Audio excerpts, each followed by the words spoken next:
संसद से लेकर सुप्रीम कोर्ट तक ये चर्चा बहुत गर्म है कि जस्टिस यशवंत वर्मा के इम्पीचमेंट मोशन यानी महाभियोग प्रस्ताव पर क्या होगा। इसकी प्रक्रिया को लेकर भी बहुत सारी चीजें पेचीदा हो गई हैं। कौन से सदन में ये पहले आएगा या दोनों सदन में अगर साइमल्टेनियस एक साथ आ जाए तो क्या स्थितियां बनेंगी। संवैधानिक संकट कैसा हो सकता है। क्या दोनों सदन में एक साथ आना इस व्यवस्था को मजबूत करेगा, व्यवस्था पर बुरा असर डालेगा। इन तमाम सवालों पर हम बात कर रहे हैं संविधान विशेषज्ञ और सुप्रीम कोर्ट में वकील आर.के. सिंह जी से। आर.के. सिंह जी, अगर दोनों सदनों में एक साथ जैसी स्थितियां बन गई थीं जिसके बाद उपराष्ट्रपति जी ने इस्तीफा दिया तो क्या स्थिति होती। क्या ये संवैधानिक परंपरा के मुताबिक सही है या इसमें किसी तरह का कोई कंफ्यूजन हो सकता था। देखिए, ये अनप्रेसिडेंटेड सिचुएशन है। इस टाइप का सिचुएशन पहले कभी हुआ नहीं था। और अगर आप कानून की व्यवस्था को देखेंगे तो हमारे संविधान में ऐसा कोई प्रावधान नहीं है। जो संवैधानिक प्रावधान है वो कहता है कि दोनों सदनों में से किसी एक सदन में ये रिमूवल का जो प्रोसेस है, जिसको पॉपुलर लैंग्वेज में हम इम्पीचमेंट कहते हैं, जबकि उसको रिमूवल कहा जाता है, वो उसको इनिशिएट किया जा सकता है, या तो लोकसभा में हो या राज्यसभा में हो।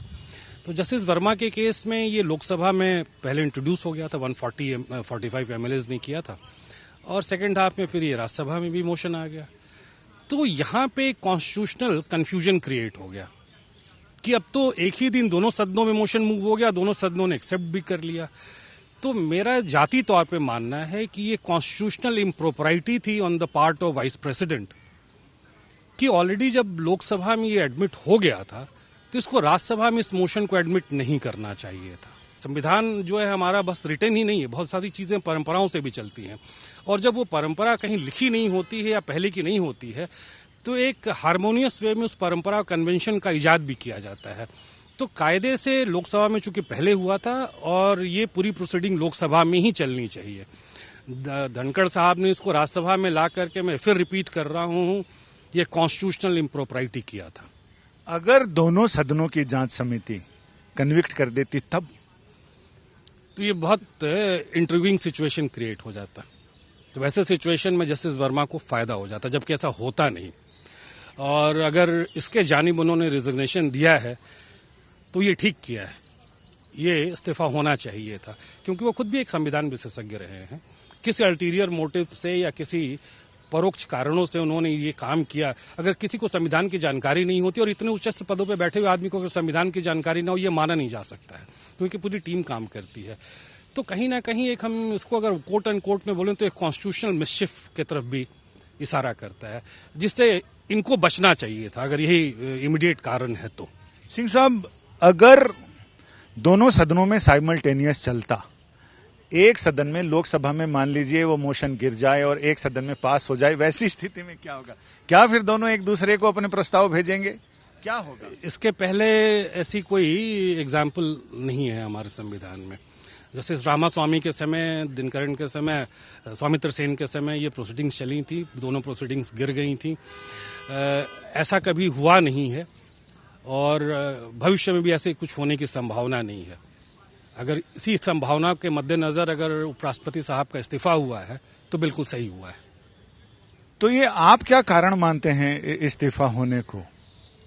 क्या वजह रही, राजनीतिक वजह थी, संवैधानिक थी, निजी थी, क्या। जो संविधान, जो इस्तीफे का मसौदा है वो प्रमा फेसाई कहता है हेल्थ ग्राउंड पे, लेकिन मॉर्निंग तक उनका हेल्थ ठीक था। सेकंड हाफ के बाद मोशन एडमिट करने के बाद हेल्थ खराब हो गया। तो कहीं ना कहीं लगता है कि संवैधानिक स्वास्थ्य खराब हुआ था, कॉन्स्टिट्यूशनल हेल्थ खराब हुआ था। और कॉन्स्टिट्यूशनल हेल्थ अगर संवैधानिक पदों पे बैठे हुए लोगों का खराब हो जाता है और वो इस्तीफा दे देते हैं तो रिपब्लिक में बहुत अफसोस नहीं होना चाहिए। सिंह साहब, ये इस्तीफा अपने आप में एक यूनिक लगता है, क्योंकि मुझे आज तक दिखा नहीं कि किसी संवैधानिक पद पर बैठे व्यक्तित्व ने इस्तीफा देते समय संविधान के अनुच्छेद का जिक्र किया हो। हाँ, ये यूनिक है, इस कारण से ये यूनिक है। मैं बहुत चैनलों पे देख भी रहा था कि लोग कह रहे थे कि एक ऐसी कयास लगाई जा रही थी कि शायद प्रेसिडेंट इसको एक्सेप्ट करेंगे तभी होगा। नहीं, ऐसा नहीं था। जब वो 67A में उन्होंने इस्तीफा दिया था तो वो इस्तीफा यूनिलैटरल हो गया था। आप देखे होंगे इस्तीफा में उन्होंने 67A आर्टिकल का जिक्र किया है। तो वो 67A में यूनिलैटरल मीन्स जैसे ही वो रिटन इस्तीफा कम्युनिकेट हो गया प्रेसिडेंट को, वो फुल एंड फाइनल है। अब वो प्रेसिडेंट के डिस्क्रिशन पे नहीं है कि उसको एक्सेप्ट करें कि ना करें। तो ऑल प्रैक्टिकल पर्पसेस वो कंप्लीट माना जाएगा और उसके बाद 68 एप्लीकेबल हो जाएगा। मींस नए वाइस प्रेसिडेंट के चुनाव की प्रक्रिया को इलेक्शन कमीशन ऑफ इंडिया को 60 डे के अंदर एज सुन एज पॉसिबल लिखा गया है, प्रेफरेबली 60 दिन के अंदर इनिशिएट कर देना होगा, उसको कंप्लीट करना होगा। आपने संविधान को जिया भी है, पढ़ा भी है, घोटा भी है। क्या इससे पहले ऐसी कभी स्थिति आई थी कि बीच सत्र में किसी उपराष्ट्रपति को यानी राज्यसभा के चेयरमैन को इस्तीफा देना पड़ा हो, या कभी कोई ऐसी स्थिति बनी हो जो आज तक लोग उसको याद रखते हैं? ये आइडेंटिकल सिचुएशन तो नहीं था, लेकिन समहाउ कहीं ना कहीं एक ऐसी सिचुएशन राइज की थी जब जाकिर हुसैन साहब नहीं रहे थे और वीबी गिरी साहब वाइस प्रेसिडेंट थे, तो संविधान के प्रोविजन के हिसाब से उनको वाइस प्रेसिडेंट को प्रेसिडेंट का रोल भी अदा करना पड़ता है। और उसी समय वो इलेक्शन भी लड़ने लगे थे प्रेसिडेंट का, तो एक साथ वो 3 काम कर रहे थे, प्रेसिडेंट भी थे, वाइस प्रेसिडेंट भी थे और इलेक्शन भी लड़ रहे थे। Subsequently he become president. So ऐसी कोई मतलब आइडेंटिकल नहीं है, लेकिन हाँ ये रही है जो एसिमेट्रिक मानी जा सकती है इसके बराबर।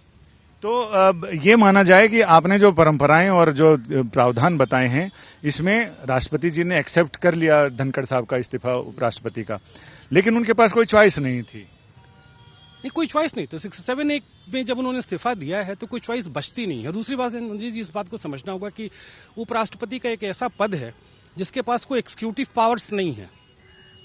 वो इकलौता ऐसा पद है जिसके पास कोई एक्सिक्यूटिव पावर नहीं है। वो एक्स ऑफिशियो चेयरमैन राज्यसभा के हो सकते हैं, तो उनको एक्सिक्यूटिव पावर इसलिए नहीं दिया गया था। और संविधान इस मामले में खामोश है कि इनकेस अगर वाइस प्रेसिडेंट का टेन्योर के पहले डेथ हो जाता है, रिजाइन कर देते हैं, तो फिर क्या होगा। वहां पे खामोश इसलिए है क्योंकि इनके पास कोई एक्सिक्यूटिव पावर नहीं है। प्रेसिडेंट के पास एक्सिक्यूटिव पावर्स हैं, जजेस के अपॉइंटमेंट से लेकर के ब्यूरोक्रेट्स के अपॉइंटमेंट तक, लेकिन इनका सिर्फ काम एक सेरेमोनियल है और राज्यसभा के एक्स ऑफिशियो चेयरमैन का। लेकिन अगर इनके नहीं रहने के बावजूद भी राज्यसभा का कार्रवाई डिप्टी चेयरपर्सन कर सकता है, इसमें कहीं कोई दो राय नहीं है। इसी से संविधान निर्माताओं ने जानबूझ करके ये वैक्यूम छोड़ा था। इससे पहले कि बारिश तेज हो, मेरा आखिरी सवाल है कि जिस तरह से राज्यसभा के सदस्यों का चुनाव होता है, अगर बीच में कोई सदस्य इस्तीफा दे दे या वो नहीं रहे तो उनके बचे हुए कार्यकाल के लिए होता है, उपराष्ट्रपति के लिए क्या नियम है? उपराष्ट्रपति का नियम बिल्कुल स्पष्ट है, प्रेसिडेंट और वाइस प्रेसिडेंट का नियम बिल्कुल स्पष्ट है कि जब से उनका इलेक्शन होगा तो वो फुल टर्म के लिए माना जाएगा। जैसे प्रधानमंत्री का चुनाव मान लीजिए कि 5 साल के लिए अगर कोई सदन चुनी जाती है लोकसभा, प्रधानमंत्री 2.5 साल के बाद रिजाइन कर देते हैं और कोई नए प्रधानमंत्री आते हैं, तो कोई थोड़ी 5 साल के लिए फिर सदन को बढ़ा दिया जाएगा। लेकिन प्रेसिडेंट और वाइस प्रेसिडेंट के इलेक्शन का ये बिल्कुल इंटीग्रल फैक्ट है कि उनका जो टेन्योर होगा from the day when he will assume the office, it will last for full term, जो उनको एक नॉर्मल टर्म 6 साल इधर 5 साल उधर मिलता है। आपका बहुत बहुत शुक्रिया। यानी जैसा कि बीबी गिरी साहब की घटना बताई सिंह साहब ने, तो उस घटना वैसी बहुत सारी रोचक घटनाओं से इतिहास भरा पड़ा है। एक और रोचक घटना ये हुई है कि बीच सत्र में, यानी संसद का सत्र चल रहा है, उसमें किसी उपराष्ट्रपति ने इस्तीफा दिया हो, तो ये भी इतिहास के पन्नों में एक पन्ना और दर्ज हो गया है। कैमरामैन कृपाल सिंह के साथ संजय शर्मा, दिल्ली आज तक।